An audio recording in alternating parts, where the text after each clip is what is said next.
This is Professor Pete Alexander with the Winning at Business and Life podcast, where business leaders share their insights. It is 6 questions in 7 minutes because successful business leaders are busy and rarely have more time to spare. So let's get to it. Question number 1, in a few sentences, please tell me who you are and what you do. Well, I consider myself to be the connector of the unconnected and to be also the conduit of everybody else's greatness. That's the real answer to your question. What says or what you can read on LinkedIn is a little bit different, but it's much more boring. Well, and Angel, it is an absolute pleasure to have you on the show. Question number 2, and this one's going to be right up your alley. What is something that makes you smile and or laugh about working in your industry? Definitely when people are not aware of the consequences of what they do. That's definitely something that makes me smile all the time. I try to be extremely hard on myself, so that's why I try to laugh and smile as much as I can. I love it. I love it. Question number 3. I have a fictitious book with all the answers for business. What chapter would you think most companies should read? Well, it would probably be chapter number 13, because it's that level in the hotels, excuse me, I had a lapsus right now. So what I'm trying to say is that there's always a chapter that nobody wants to read. When you're trying to go to a specific floor and the hotels don't have the floor number 13, right? It'll be definitely number 13. And that one is definitely the one that talks about being humble enough to be the right leader for your team. I like that a lot. And it's the way that you position that as the chapter that people don't want to read. It really is, because there's a reason that they don't. Maybe there's fear or whatever it happens to be. And, and so you really raise a great point there. Thank you for that. Absolutely. Question number 4, other than the generic work harder, have a great attitude, and care for customers, what advice or insight would you give to other business leaders? Well, that's my mantra. So it's going to be an easy one. It's take imperfect action now. Take imperfect action now. I think that we are actually raised, we grow up being too hard on ourselves, as I said before, and we have to take too many precautions in order to do something and to show this to the world. I think that to be successful, you have to start literally showing your products, your services, who you really are, on a very blunt, genuine way to the world. And that's the best way to actually proof test who you are and proof test your products and services. That's definitely the piece of advice that we give everybody. I think that's really wise, and especially, it really makes a big difference there. And I think I'm glad that you shared that with the audience. Thank you for that. Question number 5, what other business leader like yourself would you like to acknowledge and invite to be on my podcast? Well, I would definitely like to invite or to suggest that you bring Mr. 𝐁𝐵𝐿 Joffe. He has a wonderful book. Actually, I have it here.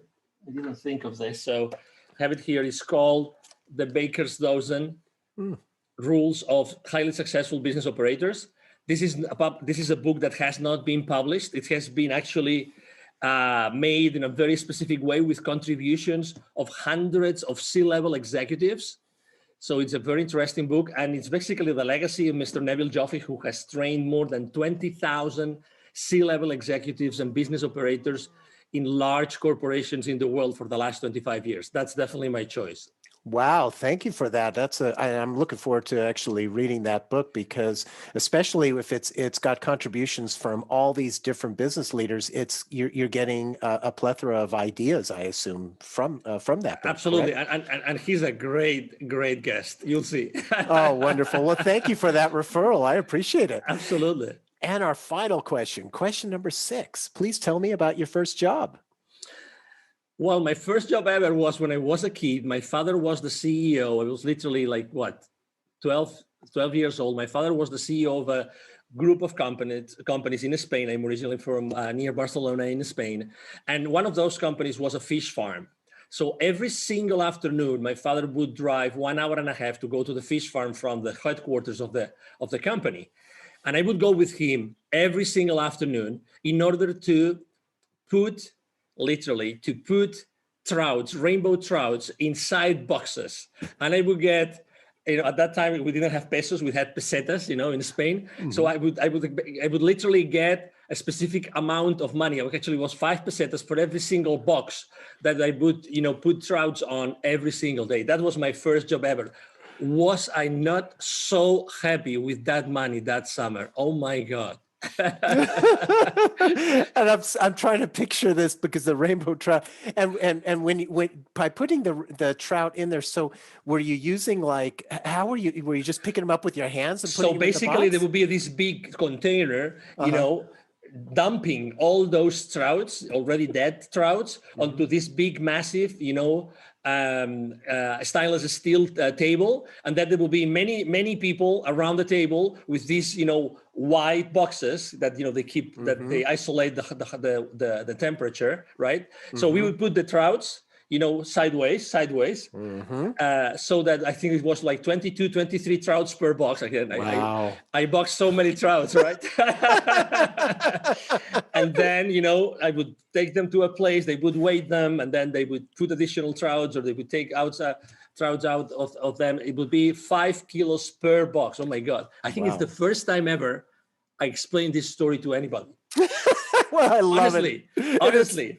And the visual is so great as well. So thank you for sharing that. And Angel, thank you so much for being on the show. How can people find you? Oh, thank you very much. Very easy. Obviously, you can go to these boring places as in LinkedIn and everywhere else. But I would say send me an email. I have either myself or my team. We always have time to respond. It's very easy. It's Angel, spelled like in Angel from Heaven, and then at @angelrebo.com. Rebo is my last name. It's spelled like RIB as in boy O. So it's Angel at angelrebo.com.